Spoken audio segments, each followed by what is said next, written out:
Hello, Brad. Happy to see you. Good to see you, Philip. We will discussing in the pre-show how we want to give a name and title to today's podcast episode. And please take over the scepter and make the announcement. Well, when we were talking about clients, what popped into my head was clients. Should I stay or should I go? And it's basically like from our perspective, but also from their perspective, right? Should they stay or should I go, or should I keep them or should I go, type of thing. So it's double entendre, I suppose. Yeah, yeah, awesome. Thank you for the announcement. Anyway, what we know and we already see so many times that businesses are facing with this specific situation, depending on the state of the engagement collaboration they have with their clients and vice versa. What is often seen simply due to the requirements of the business, uh, companies are leaving their clients in their portfolio, not firing them, but in the same time, they're just counting days for a new opportunity to happen, rise in their phone book, so they can practically reject the client. Also, on the opposite side, many companies are prolonging firing of their partners for some reason. So, what we wanted to do today is simply to extract kind of key components, significant components, we want to address, which are relevant in how to adequately set up environment and when, as you said, is the right time, no matter the side, do the right thing. Yeah, true. It's for and I'm only speaking from my own perspective. Okay, so Sure. this isn't the gospel, but it's just a guy that's been doing this for a while. And there's things in business and in life called shelf life. So what you alluded to there is like I've been working with a client, and it doesn't seem to be mutually beneficial anymore. And that's not a dig at somebody. It just means you've hit your shelf life. Maybe it's time for a change.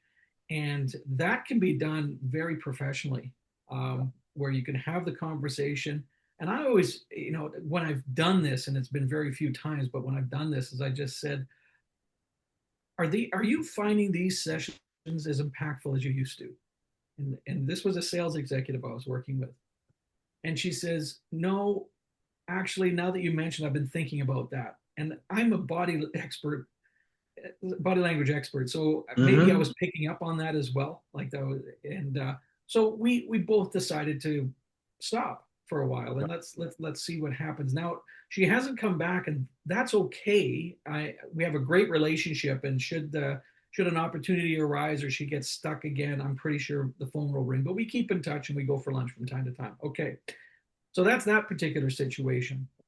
There are also situations that occur that, Philip, you and I were talking about where we explain to a client that they need to do the heavy lifting.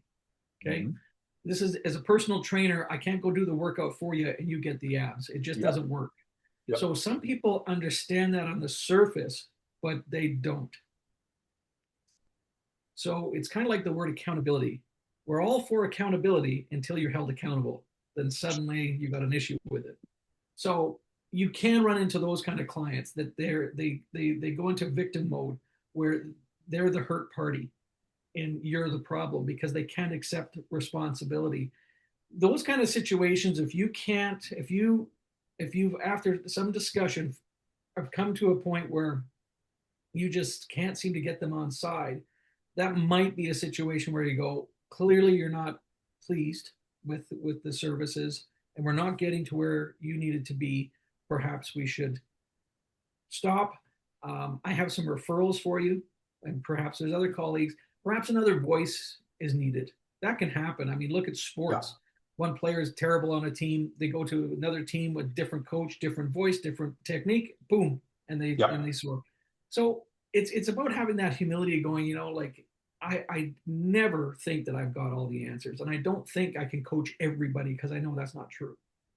So it's about like going, get out of yourself for a moment and just kind of go look at it as objectively as you can. This is just my opinion, but look at it objectively, because we judge things that transpire in our lives, personal and professional, by our past. So we already are prejudging, if you will, a situation, not for what it is, but how we've interpreted it. Keep that in mind, and that'll keep you up at night thinking about that.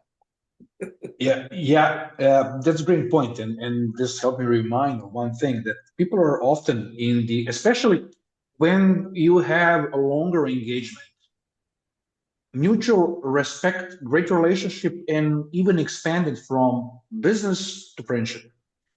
For significant amount of people, it is hard to find the proper balance. Some people do understand, okay, private is private, business is business, but sometimes those things do combine, and definitely it's harder to say no, reject, or fire friend in terms of business collaboration, no matter the engagement type. Uh, Something I mentioned in the pre-show, what I like, it's very simple. We can call it even a basic tool, which people should be using in the process, is trying to put themselves in the moment, in the scenario, a ritual one. So, okay, now with the opposite side, my partner, client, whatever, client or partner calls me and he wants to pause, stop our collaboration. How do I feel about it? You need, in that moment, you need to track those components happening. In your gut, how would you feel? Feeling of rejection, how that combines with your feeling of balance in terms of giving and receive value and similar. It is a good tool because that whatever happens means that you should be balancing out the scenario. Especially, majority of people, as mentioned previously, have a tendency to put potential problems under direct and just prolonging inevitable decision. Sometimes parting ways is the best possible case scenario. And it doesn't mean that none of the sides did something wrong. Sometimes an individual hits the plateau, sometimes relationship, sometimes business, sometimes everything combined. And it is okay. The same way how people do connect, the same way is happening. Natural state of things is the offboarding, rejection, whatever. It's normal living part of the living tissue, and that is something what is very important to simply accept as a natural state of things for sure. The one thing I would be happy for us to catch a little bit even more is something what we also mentioned in the pre-show about the reciprocity in terms of relationship. Because often what is happening, uh, business collaboration, like friendships, are being destroyed simply due to a lack of balance, but primarily nurtured balance. It's not an intention from somebody to hurt somebody else, but it happens because they were not thinking about it through the time and similar. What are your thoughts about it, and how do you approach to the specific matter in the process of mentorship, coaching, and general relationship in business? That's a great question. It's a very tough technique, and that's called suppress assumption. The I'll tell you, like it's guys have to be the worst for it, to be quite honest with you. Guys are fixers. We just, like, for those that have girlfriends or wives, and they talk about their problem, they just want to vent their problem, but the guy's already fixing it, and that's not what was necessary. They're not being present. They're too busy jumping ahead to fix a problem. So in those kind of situations, I find the assumption, oh, Philip meant this. Well, that's what I thought, but I don't know. So Yeah. perhaps I should ask the question, Philip, what are your expectations from this meeting, as an example? For this to be a successful partnership, what would have to happen? What are your expectations of me? Would have to happen, because it's that's where we in coaching, especially when I'm helping people with their leadership, is I go, do they understand you? And I get back, I think so. I said, oh, so you don't know? Well, how could they not? I said, interesting. But you're Mm-hmm. telling me the results are not what you wanted. So I'm saying to you, they're not getting it. Either you're very unclear, or they're poorly trained, or perhaps a bit of both. But anyways, I don't want to get too far off topic. The whole point is that if you can't say hand on heart, I know, ask more questions, seek to understand. That helps a lot. Like, for an example, if you just say, Brad, I need your full support, and I go, sure. And by full support, you meant Saturdays and Sundays and maybe 8 hours that there. And like, whoa, whoa, whoa, that's not what I see. What I mean? You had your way of thinking what full Yeah. support means, and had my way of thinking what full support means. And that doesn't make you wrong, and that doesn't make me wrong. The problem was we did not get synergy. Yeah. We're not on the Exactly. same page. Yeah. Does that make So sense? absolutely, in the end, communication, like always, is a solution.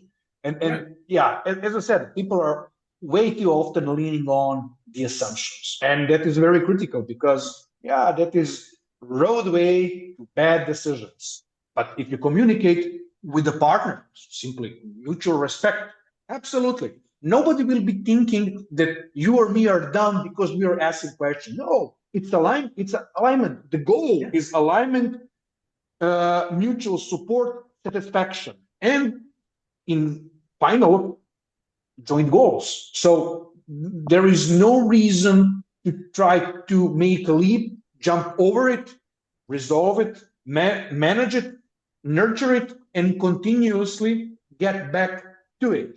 Because as you go, the requirements, situations, scenarios, and context is constantly switching. It's a living tissue. So you need to adopt the scenario, the approach, and continuously checking the alignment. Is everything all right? Is everything in the right place? As a mentor, as a coach, as a professional delivering any kind of professional or expertise service. So rules are the same. Well, that's it. And just quickly, you and I have been associated with one another for about 7 or 8 years now, as I Yeah. recall. Yeah. Because this was pre-COVID, you lucky devil. So you may recall that anytime we worked on a project, big or small, I always ask the question, what is it I can do? What is it that you expect from me? Do you remember that? Yeah. Because I don't want to let you down. So, Mhm. and conversely, you always tell me, like, okay, well, I'm going to have this done and this done. I'll have it to you in a week. I'm very clear on what's happening here. And the other little tidbit I want to give to everybody is this: is that when you're working with a client, you should be doing gap analysis and check-ins. Yeah. Okay, making sure, how is everything going? Yeah, it's good. That's not an answer. That is not an Mhm. answer. Yeah. Okay, so they say, how is everything going? Good. Okay, what's good? What is it that you find is really working for you that we're doing together? And now it's getting into a good conversation, because they might kind of go, you know what? I don't even know how to answer that question. That's fine. That's fine. And it's good that you discovered it now, because breaking up is hard to do, right? So if you don't do these kind of check-ins and make sure that you're on the same path, because I do it all the time in coaching, I say, do I need to change my style? And by style, I mean, am I being too aggressive? Because I'm naturally very blunt. So I do a check-in to make sure, like, Yeah. am I being too aggressive, or pushy, if you will. Aggressive is probably wrong. Pushy, because at times I want people to kind of get off the pot. So I ask a question: is my style working for you? Like, are you comfortable? What could I improve on? I always ask those kind of questions, and as a consequence, my clients generally stay with me for a long period of time. So it Exactly. does work. Yeah. Yeah. Yeah. Especially as you said previously, not everybody is for everybody in terms of the engagement. Okay, from the professional perspective, maybe good solution, but character fit, style fit, how you do stuff, yeah, there can be a significant difference. Also, one thing I wanted to play around today, and potentially also the last topic for today's podcast episode, is kind of rules of engagement in terms of when you're deciding to fire your clients. I think that is something which can be helpful and supportive for the audience, simply for you and me maybe to share what are our rules, frames, how we approach to the specific matter, and what are primary components to it. Well, I don't want to sound too simplistic, but generally, if you're wanting to fire a client, it's it's a finance problem, meaning that they're not paying their bill, or it's a completion problem, or it's a like timeline. So you can you have those statements for me by Friday, and you're constantly following up, and it's taking more and more of your time to get these things. That's what I'm talking about. So there should have been discussions leading up to this. Like if you're giving them every opportunity, you're getting a commitment verbally, um, and it's still not working, then yeah, it's basically like for my particular practice I'm speaking about, and yours really, because it is based on results, Yeah. hence your reputation. So it's a death nail for us to have people that we work with, and then they do not follow through on what they committed to doing. And at the end of the day, they say it's that stupid coach or that stupid consultant or whatever they want to call us. And that gets around. So it's important. Like I said, everything goes back to the communication. One, number two is get outside yourself. Like check your ego, calm down, right? It's just like, like, oh, I feel, that this is a personal attack. That's get out of that headspace. That you have to be objective and realize that you're interpreting. Can you just look at it objectively as if this was two friends having this situation? How would you view it? Right? So it's those kind of things. We can get in our own way really easy. And I do it too, by the way. I'm not standing on a soapbox. I do it too when I catch myself getting too emotional about something and oh, they did this is a dig at me, and I go, oh, wait a second, what are you talking about? Like it's like a prospect. When a prospect doesn't follow up with you right away after you've had your consultation, you think it went really well, and you start internalizing it, and that's not the way. That's not the way. I don't want to get too salesy, but I mean, anytime a person says I have to think about it, well, that tells me I didn't listen, or I didn't hit the points that were important to them, because they're going to the I have to think about it mode. So if I catch it fast enough, I say, well, I'm right here, and it sounds to me like you still have some questions. Why don't you ask some questions? That's a salesy thing, but it's important because it's a self-analysis that perhaps you got way too into the features and benefits and how awesome your service or product is, and you forgot to listen. Absolutely. Feedback is very, very important. And in the end, as I said, the ideal place to have a true discussion is like we have it here, directly with the individual. Other way around, you can have a shit pile of documents, proposals, whatever, people looking at it, and kind of the primary criteria based on which they'll be deciding upon any engagement is price. So you don't want to engage based on that, and that is very often happening, especially when business and individuals don't understand the scope of work, and that is something what is for which we are accountable for in terms of communicating, presenting, and making things clear. Absolutely. Uh, Also, one thing what I wanted to share with our audience from kind of my a set of rules in terms of engagement. Surely, we both have the same rule in terms of individuals when we are onboarding client, actually being open and teachable. That is one thing. But when we are talking about firing, not hiring, but firing, for me, reciprocity and taking care of reciprocity is very important, which means if my company, me individually, or us are bringing value to client and customer, have, definitely heavily impacting their business, bringing value, etc., we by default expect respect and for them to appreciate that overall.